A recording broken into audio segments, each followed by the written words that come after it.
Unti-unti na nga pumapabor ang lahat kay Jenny.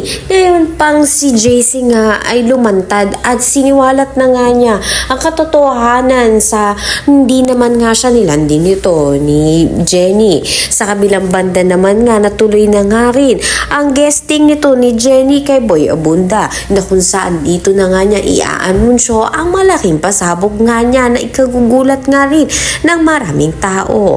Ito nga ay makakagawa naman nga ito nga si Jenny ng isang magandang kanta na kung saan nga ay tinatago-tago nga niya upang sa gayon nga ito nga ang ilalabas niya sa unang album nga niya.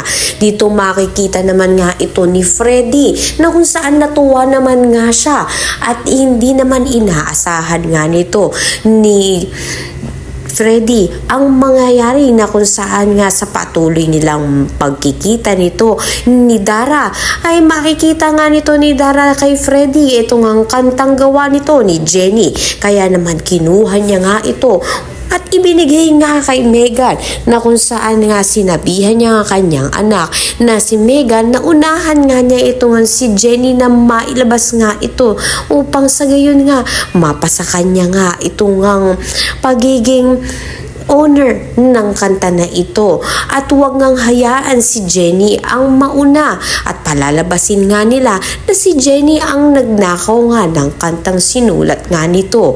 Kaya naman pakatutukan nga natin kung matutuklasan na nga ba nito ni Vanna ang secret affair nga nito ni Freddy at nito ni Dara. Ngayong patuloy ang pagkikita nga nila at malalaman pa nga nito ang kinanta nito ni Megan ay ang sinulat na kanta nga nito ni Jenny. Ang lahat ng yan abangan natin. Maraming salamat sa inyong panood.